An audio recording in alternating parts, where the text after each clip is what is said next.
Welcome back to another You-Centered podcast. I'm very excited today to have two of my favorite guys that have worked for me and have participated in the Youth Center over the years. And that is Dan Callagy, born and raised in North Andover, and Isaiah Nelsen, born and somewhat raised in the great state of Minnesota and moved here for his 9th grade year. My topic matter today has to do around with moving into our community and, the pros and cons of it. And I'm really trying to get at, like, what could we do better as a community to embrace kids that are moving into our community. We have a lot of kids every year that are coming from different communities, local, regionally, and then in Isaiah's case, obviously coming from the great Midwest. So, fellas, thanks for coming on the podcast today. Happy to be here, Rick. Thanks for having us. Dan and Izzy, I want you, you've been gone now a few years. You're in your early 20s now, both college graduates. Dan, let's start with you. How about a little bit of a background on who you are to our listeners? Sure. So born and raised in North Andover. Both my parents grew up here also. My mom teaches at the high school, so I got a lot of roots here. Graduated North Andover High in 2013 with Isaiah. Went to UNH, graduated in 2017. I now work in Boston for a pharmaceutical software company. I do finance and human resources. So I commute in every day from North Andover, which is a long commute, but I guess it works well now. But yeah, so born and raised here, and have nothing but great things to say about down North Andover. Awesome. And Izzy, for people that may not know, the Izzy Nelsen, who are you? Yes, sir. So I grew up in Andover, Minnesota, lived in Andover until my 8th grade summer. My dad got relocated to work to North Andover, Massachusetts. A lot of people do get a kick out of that. So I went to North Andover High School with my good friend Cal. Graduated in 2013, went to St. Anselm College for 2 years, transferred to Babson for my last 2, graduated from Babson in 2017, and now I'm living in Dedham and working for Columbia Threadneedle Investments, an asset management firm selling mutual funds in Boston. And we do laugh. I remember the first time I met Isaiah. He came along with his father to the youth center.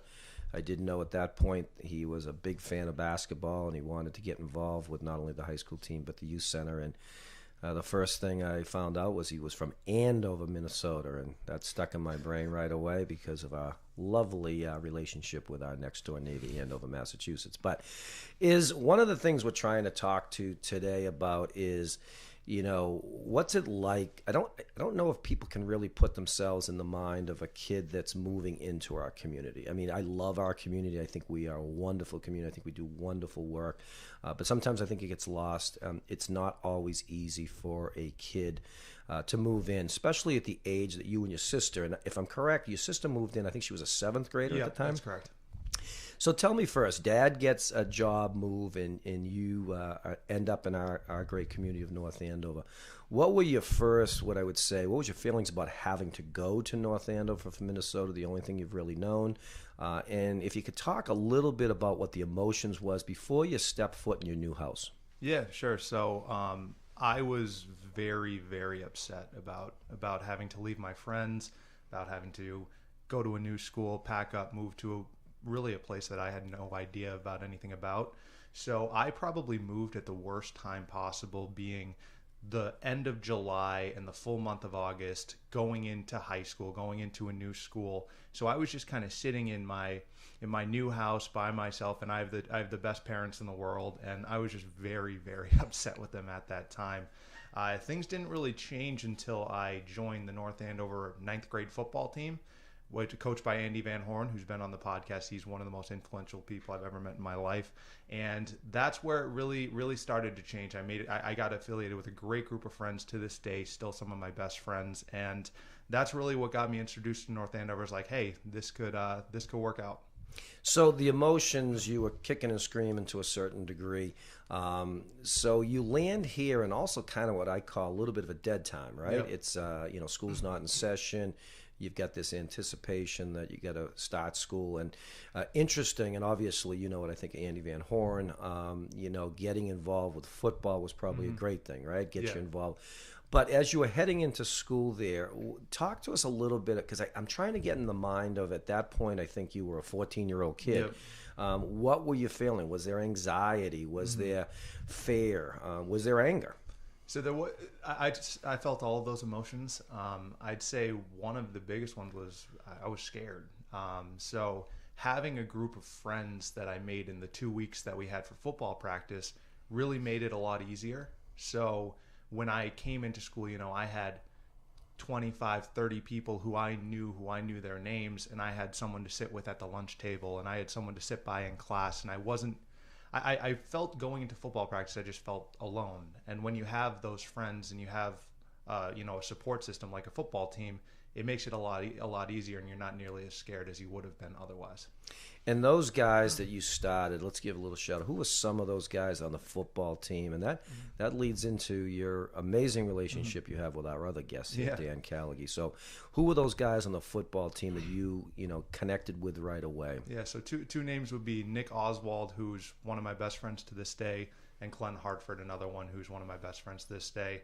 And they had been good friends with Dan Callagy all through elementary school, middle school, and that's how I got connected with Cal. Absolutely.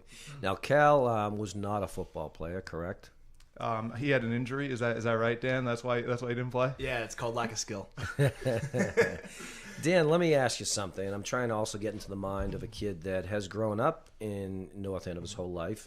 Probably a safe environment for you. Kids you were going to the 9th grade were with kids you'd gone to school with, obviously all through middle school, and many of those kids from elementary school. What was your take on this new kid from Minnesota, or in general, what's your take as being a guy growing up in the town?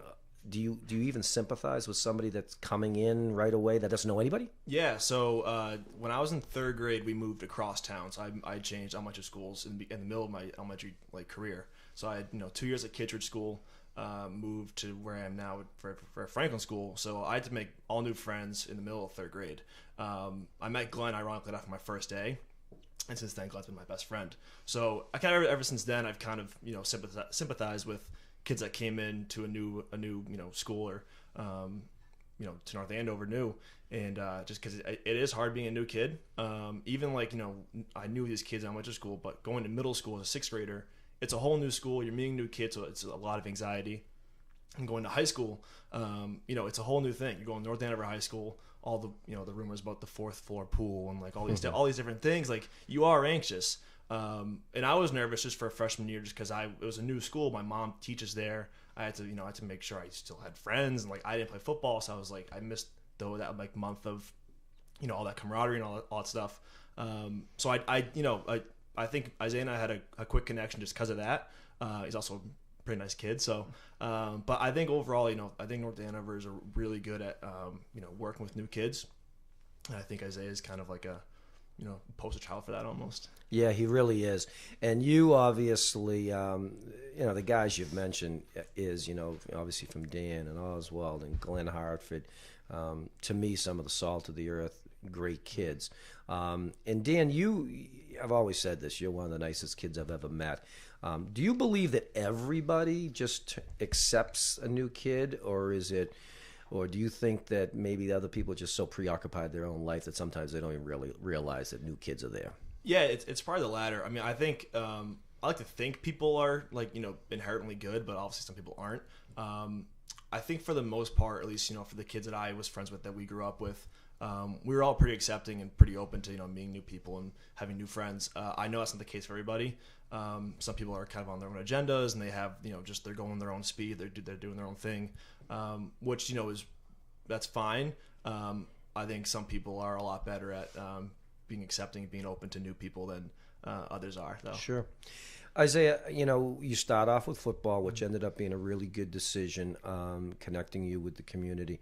Talk to me a little bit about North Andover High School in terms of different than being educated maybe in the Midwest. What were some of those adult connections at the high school, or even the sports connections that you made that probably helped you through this? Yeah, absolutely. So one, and I'll mention a couple names that were incredibly helpful when I first came over to North Andover, one of them being Steve Nugent, guidance counselor over at North Andover High School. My mom and I sat down with him multiple times going into the school year, just getting sorted out with classes and seeing which of my credits and classes transferred over from Minnesota, because like you said, they do, do the classes out of order. Another name was Lisa Razanen. So she was my first math teacher, my first teacher at North Andover High School. Still very close with her and with her family. But those are two names that definitely stick out in my mind, being that we did do things out of order. So with math, we did geometry in 8th grade, where in Massachusetts they do it in 9th grade. So I was in a class with all sophomores. And having Lisa Razanen as the teacher, she really did a good job making me feel welcome, making sure that I was, on track with the class, and really helping me out before or after school with things that I might have had questions on. Interesting, and good to hear. And obviously, some of the names I work with all the time, and I definitely agree. I think they're, great with all types of kids, whether it's high achieving kids, lower achieving kids, just really good, caring adults. Your football career did not go the way of Tom Brady, and I think you winded that down. Maybe, did you play 1 year or 2 years of football? 3. 3 years? Yeah. So you didn't play the last year? Yeah, so I played, I always considered myself a football player playing basketball up until probably my junior year, when started to get some calls from college coaches to play basketball, and decided not to play football my senior year, which was a really hard decision. Those were some of my best friends, and some people took it better than others when I decided not to play. And that was actually something that really strengthened my friendship with Dan Callagy, because he's over here saying, it makes so much sense, focus on basketball. That's what you want to do. And he was just kind of there for me that whole time, getting through, which was it was a really hard decision at that point in my life. Sure. So 3 years of football, but you did play 4 years of basketball. Yes. You were on Coach McVay's last team that he coached. Tell me about what basketball did for you in the 4 years. And obviously you touched on a little bit about, and I remember when you started to get a little bit of interest, and that turned into obviously a full scholarship to St. Anselm's to play basketball. So what was the basketball connection for you in terms of adjusting to North Andover? So I was on the JV team as a freshman, and I kind of got affiliated with that group of kids. Jimmy Warden, been on the podcast, Zach Corrales, Colby Smith, Mike Maroney, and they had a really good thing going. They had been playing together their whole lives pretty much, and they were really, really good basketball players. So for them to accept me not just as a kid but also as a basketball player really elevated my confidence levels, and really helped us to do some really cool things in those 3 years that we played together. Then after they graduate, we had a good year my senior year as well. But the bigger thing was my relationship with Mike McVay. He is tremendous basketball coach, but just an even better person. The amount of impact that he's had on my life just as a man and as a mentor outside of basketball, just nothing but great things to say about Mike McVay, and I was really lucky to play for him for 3 years. Yeah, you obviously had a great career at North Andover. I love to tell a quick story. Isaiah was being recruited by many schools, Division II schools and Division III schools, and my good friend Chris Bartley is the head coach of Worcester Polytech, and was recruiting Isaiah very heavily. And he outworks a lot of people when it comes to recruiting. And I was sitting him one day, and he was watching Isaiah, and he said, you know what I like about Isaiah? And I said, what? And he goes, he reminds me of like a kid from the Midwest, just a really nice kid. And I'm like, yeah, well, he's a Midwest kid. And he goes, you know what I mean? He's just nice. Everything's yes, coach, or whatever. And I had to inform him that you actually were a Midwest kid. You came from Minnesota, and so it dawned on his head on that he was dealing with truly a Midwest kid. Isaiah, and I want to hear from Dan a little bit on this too. So Dan got to know your family really well, your sister. How does this mirror a little bit about your sister's transition? She was in the middle school. Yep. Very tough time in the middle school. As you guys know, it's hard enough going to high school, but middle school, everybody's worrying about how they look, what they wear, their body image, and things like that. From your perspective, how was your sister handle it? And then I want to hear from Dan. Dan, how did you see both Isaiah and his sister adjusting? So Sure. Yeah, so I can quickly mention what my sister's doing now. She goes to school at Concordia Moorhead in Minnesota. She's going to be a teacher after she graduates in May. And Rick, if you saw my sister right now, you wouldn't recognize her. The amount of confidence that she has, I could not be prouder of her. And one thing that she did when she came into high school was she didn't want to be Isaiah Nelson's sister. She wanted to be her own person. She tried so many different things. She played field hockey. She had never played field hockey in her life. She gave up basketball quickly, which was, my dad and I were probably more upset about that than she was. But she started running track, and she's had a tremendous track and cross country career in college. But just her wanting to be her own independent person and just really growing and blossoming, and she's really a tremendous individual. It's really amazing to see. That's awesome. Dan, from an outsider's point, and again, you're very close with the Nelsen family, and you're very close with Isaiah's sister, who also work for us here at the Youth Center. Dan, how did you see both of them, and take me through that maybe first year? How did you see them both adjusting to North Andover? And I don't know if I'm correct in this, but I think Isaiah kind of got acclimated a little more quickly. I think the sports really helped, and I think we had a really solid group of friends that kind of were always there for Isaiah, and we all bonded really quickly. Like I have nothing but high things to say about Tarya too. Tarya's awesome. Whenever I see her, I'm more excited to see Tarya than I am to see Isaiah, just because I see Isaiah all the time. I can imagine it was a lot more difficult for her than Isaiah. Like I said, middle school is a really tough time to jump into it.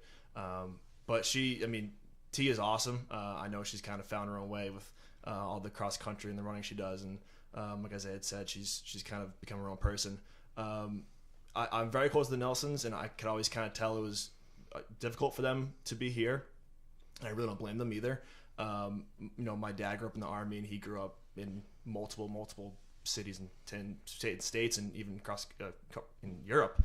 And so I know it's hard moving, families multiple times, and moving across the country is tough. I knew it was kind of hard for them, and I could always tell that they probably were bound to go back to Minnesota. So I give them a lot of credit for just kind of doing what they did. And but like I said, I think Isaiah probably adjusted a little more quickly than the rest of them did. But I think everyone's doing pretty well now, right? Mm-hmm. I mean, the interesting thing, we got to be very close with Isaiah's parents over his time here. Coming full circle, T is obviously out in Minnesota right now, having great success. I always knew that I got the vibe anyways, and she actually told me this, that she'd like to maybe go to school out in Minnesota. I always got the impression that your mom was here and had to be here, but if she had her choice, would probably prefer to be back out in Minnesota. I think your father was similar on that, but your father kind of rolls with things. So the full circle is everybody is back out in Minnesota, and you're on the East Coast here. So as you went off to college, both Dan and is just a couple thoughts about. You lived here your whole life, Dan. You lived here your last 4 years in high school. Let's talk a little bit about what maybe North Andover prepared you for the next stage in your life, which was UNH and St. A/Babson. Yeah, so I'll start. I think the biggest thing for me was when I, started my freshman year at St. Anselm College. I had, I'd done this before. I'd done this 4 years prior. I had gone to a new school, except for this time. Everyone else is, panicking, and they're freaking out, like, oh, how am I going to meet friends? How am I going to do this? How am I going to do that? Where I was already comfortable doing that, and I think that really helped in my second decision, where things did not work out at St. A's. And it's like, I can do this again. I can change, I can adjust, and I think having done that in ninth grade really prepared me for those two other decisions, and just making that transition so much easier from an academic perspective. I mean, North Andover is such a great academic school that I never really felt overwhelmed when I started at St. A's. I felt like the teachers and the curriculum and the school had prepared me for that. And playing football and basketball in high school, or playing basketball in college, it's, a bigger workload in college, but just that work-life balance, being able to balance those things kind of helped me prepare for that. In kind of like a different sense. I think North Andover was really good for the college process. So my guidance counselor was Steve Nugent, you mentioned before. Mr. Nugent's like one of my all-time favorite people. Going through the college application process, like I feel like him and the whole guidance team were always kind of there to help, which is really nice to know. I also have great parents that were helping me, but I'm pretty independent. I kind of want to do it myself, but I leaned on Nuge a lot. And I was a business student, and North Andover offers small amount, but they offer business classes. So it's nice to kind of, get your feet wet and that kind of stuff before you went off to college.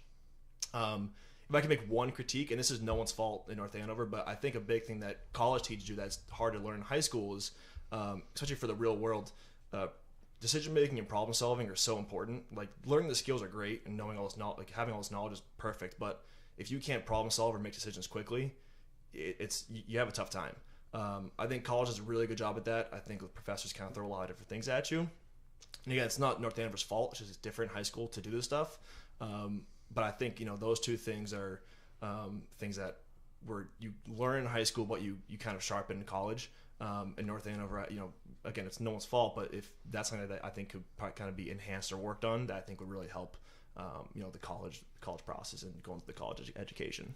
Yeah, that's great feedback, and I'm sure Steve and his staff, would like to hear that too. So, and I echo, both of you said this an awful lot. You've got a lot of thanks to the North Andover High School guidance staff for helping you and preparing for you that. So everything is not always rosy. If you, as you've been through this process, and Dan, feel free to weigh in on this too. I'll direct it at Isaiah. Is at the end of the day, what could we as a community have done even better for maybe you and your sister, or for the many kids that we bring into this community every year? I just don't think we're perfect on anything. I think we have to look in the mirror and say, what can we do more? Give me a little feedback on that. Sure. Yeah. So this is something that Cal and I had texted about and talked about. And the suggestion we came up with that would have been helpful for me, and I think would be helpful for other kids coming in, would be if the schools, if the guidance department or whoever would be in charge of this set up some sort of mentor program with an upperclassman helping an underclassman coming in, and just, we're not trying to force a friendship or anything, but meet on a monthly basis. And it could be anything. It could be, hey, I want to get involved with basketball. I want to get involved in the band, in the play, whatever it is. You link someone up with someone who's been there, done that. And it just building a network and helping you, where even if you're trying to select your classes for next trimester, you could say, oh, I had Mrs. Callagy. Mrs. Callagy's awesome. You got to get in that class. Just having that, and just having someone on your side, where that's the biggest thing. And that was the thing I was most scared of, is feeling alone. But once I did have those friends, it made it a lot easier. But that's something that I think would be very helpful going forward. How about you, Dan? No, yeah, I definitely agree. I think it's obviously hard for a new student to come in. As a personal example, when I was a senior, my cousin, Jack McKay, was going to be a freshman. I drove him to school every day. Him and I would just get in the car and we'd go to school. But before his freshman year started, I brought him into the school, and I was like, here's the layout. Here are your classes, so you kind of know where to go on your first day, because I know it's hard. Obviously, it's easy for me to do that because he's my cousin and we're very close. But I think a mentorship program would be, it's very, very beneficial. And, it's obviously easy to say, but if Isaiah, could have had someone that he was working with as a freshman, when Isaiah was a senior who had a similar situation, that'd make it just seamless, or it would help make it seamless. It'd obviously be a little more different if I was a mentor and I had a underclassman or a freshman that was new to school, just because I've always lived here. Obviously I think I could offer a lot, but I think someone like Isaiah or someone like Taria who moved here, I think they'd be a lot more, kind of be easier for them to help them. But I think the youth center does a great job with, all the after school programs and the summer programs. And, we always saw new kids in our summer camp that we ran. So I think there's a lot of good being done. But like Isaiah said, we both came up with the conclusion that some sort of mentorship program would definitely, be beneficial. I love the idea. Definitely going to talk to Steve and his staff about that. And we've started a mentorship program here at the youth center since you guys have been gone. And I'm going to probably even take that feedback to really maybe kind of identify some of the mentees as being kids that maybe moved to this town, and hooking them up with people that can help through that process. Isaiah, let's talk a little bit about that. As you went to college and things didn't work out great at St. A's for the first 2 years, more so from a basketball standpoint, you transferred to arguably one of the best business schools in the world, Babson, who has a very strong program, and you teamed up with one of my other former players, Joey Flannery, and you actually won a national championship. From a kid from Minnesota who ended up in North Andover, ended up cutting down the nets in the national championship game for Babson. What was that all like? It was good. No, I'm kidding. Before we jump into that, I want to give a shout out to Rick and the BST team, and with Steve Boudreau and with the New England Storm. My dad and I like to kind of reminisce and say, hey, if we never moved to Massachusetts, basketball wise, we would not have had nearly the opportunities that we did. Rick being a mentor of mine, he has all of the college coaches on speed dial. He's got you coming to see you in AAU games, at workouts, and then in the summers, we had some of the best talent in New England, in the country. We guys playing in the NBA, guys playing Division I basketball. I think I was looking at it, how many all-time leading scorers at school. I saw Austin Cohn's now the all-time leading scorer, Roger Williams. I mean, just the talent level and just growing skills that way. So I wanted to give Rick a shout out with that. But he was incredibly helpful in the transition from St. Ace to Babson, and Babson had gone to the Final Four the year before with Joey Flannery, who, in my opinion, is the best Division III basketball player ever, but that's besides the point. But it was amazing. It's a great group of guys. Those are some of my best friends in the world. We were a really good basketball team, and it was an amazing feeling to make that run in the tournament and to come out on top. And it was quite a moment for you, Isaiah. Very proud of you. And I would be remiss to say that throughout that whole run to the national championship, Dan Callagy was your number one fan. And I know Hartford and Oswald always had your back on that too. And as I'm thinking about our topic today, I'm very happy you won a national championship, but I look at the longer term thing about the relationships that you built here with some of your best friends, and I think it's safe to say for me that those kids that you're mentioning, including Cal here, are going to be your best of friends for the rest of your life. Despite where you all may end up, I just think there's a real connection with you guys. As we're winding down the podcast, I want to kind of ask Cal a question here. Cal, what would you say to kids that have grown up in North Andover their whole life that kind of are in a little bit of a, not narrow-minded, but, they are preoccupied with a lot of things and may not see those new kids coming in, or knowing that the new kids might need some sense of help, might need some support, might need some... What would you say to those guys? Because you were that kid in a lot of ways to Izzy. I mean, yeah, it's easy to say just to have an open mind and be there for somebody, but it's really that simple. Just being there for somebody can go a long way, or just having an open mind and just being able to make new friends is definitely really important. That's kind of like the easiest thing to do. There's always gonna be new kids coming in. I think we had Ryan Neal's, the one comes to mind, our freshman year. Ahamdi, yeah. And we all, everyone kind of clicked really quickly. And I think that's kind of, a tribute to our town and I think how welcoming our community is. Like you said, some people might be as welcoming, but it really is just as simple as don't have such a closed mind. Always be there for somebody. You never know what's going on in their life. So it really is that simple. And I wish I could have a more in-depth answer, but that's sometimes it's as simple as that. Yeah. You lived through it. You're now, you and Cal are successful young adults doing wonderful things. What do you say to those kids that are going to be moving to North Andover this July or this August? I think you got to find a friend like Dan Callagy. No, but it really is an amazing town. It was moving to Massachusetts, moving to North Andover was the best thing that ever happened to me. But I was tremendously lucky. From the second I got here, I got thrown into an amazing group of friends. Cal being, top of the list, always being there for someone. But I think any advice that I would give to someone is just get involved with as many things as you can. Try to find something that sticks. Try to find a group of friends that, are going to be your friends for the rest of your life, because they're out there. You just gotta go find them. That's great advice. Fellas, obviously you know what I think of both of you. I've had the pleasure not only just having you guys around the youth center as members, as little kids, but kids that have grown up to be part-time workers for me, and then both of you ran off into the sunset after being co-coordinators of our sports and rec program.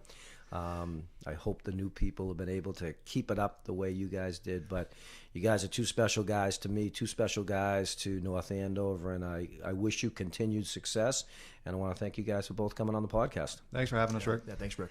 As we do, we need to kind of give you a little bit of an update. podcasts are being very well received. Thank you for everyone that's given us feedback, for obviously new ideas, but also giving us some pros and cons of what you thought each podcast brought to the table.